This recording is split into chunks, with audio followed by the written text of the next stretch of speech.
Greetings, hey, it's Susie Q. Today we begin to break down Attraction 41 questions. Question number 12 is here. You can find these via podcast and video at YouTube channel Holistic Healing Community by Susie Juravich. Do subscribe to follow this complimentary offering of how to tune into attracting your desired goal, intent, or juicy, groovy new vibe. Today, question number 12 is, let's see, have you considered any beliefs or core values that are blocking you? Was a good question. I wrote it, but it's like, I love it. I've got two techniques and strategies related to this, and I have stopped writing and reading on these podcasts, so this is just me in juicy, spontaneous form. The first technique is related to sometimes when I'm doing my work, I'll get calls or I'll get a text or where there's something that's coming in that person's experience in their field of awareness. And there was a situation where somebody called and was having some experiences in the body system that was feeling really uncomfortable, and reminded them of a time when they were in an experience of being ill. And so this person was just seeking a little bit of love from Susie Q. Anyway, so and I work intuitively, and this was by phone, and just the first thing that came into my awareness was to change your mind. Change your mind. And so sometimes we have these experiences where, you are having a real physical experience within the body. And of course, it's always good to call a doctor first, see if there's anything going on there. And also look at, if you change your mind, that there's a possibility that in some ways the body has a memory. I call this in my work an echo. So for this person, there had been a serious condition about a year prior to this phone call. And I was really feeling into the possibility that it might be an echo of that experience. And so the technique that was given was, number one, consider changing your mind about that. Also, I did mention go to the doctor if you need to. Certainly do that.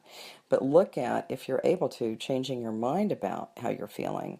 And then number two, making one big change, meaning wherever you're at or whatever you typically do something completely different. Totally change your position, your activity, change where you're at or an experience. And from that, learn that person had a pretty remarkable, feeling that those feelings of stuff in the body, this pain or concern, just lifted. So that felt really good. That's one technique. The other technique is another person that I was working with, and this person is triggered pretty often. And so when we go back at core values or beliefs or these things that are blocking you, sometimes we call it blocking or triggering.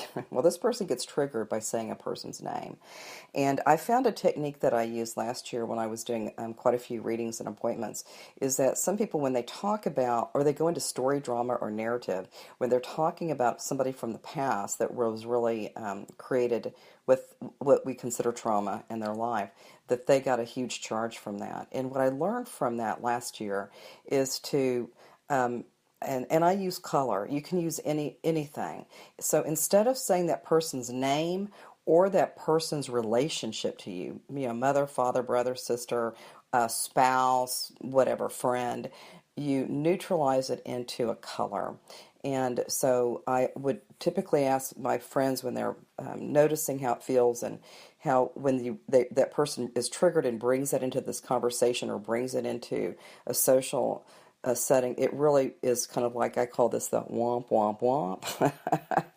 But when we neutralize the name, okay, so if they do get triggered and they need to talk about that, when they neutralize and remove the name of the person or the identity of the person and replace it with their favorite color, Okay? That way, when that happens, there's not a whole big charge for the person that's saying it, and it's not a huge charge or a mood shifter for the group or the person who's sitting there listening to that.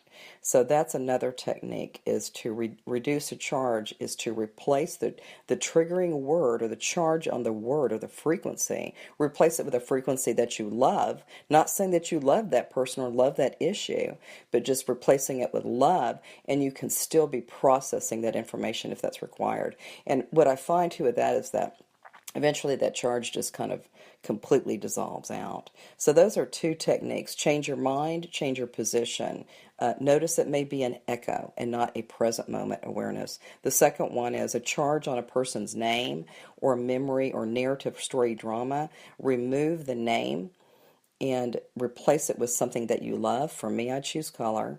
And then you can go ahead and proceed with that, and then reduce that level of charge or frequency. Just reduce it, bring it down, bring down that yucky charge, and then lift up the charge of the color that you chose. So those are just some little tips there on that I found that have been pretty useful in working with others that call me. And of course, I have people that I call when I am in womp, womp, womp. So anyway, I hope this is helpful. Have a most beautiful and blessed day.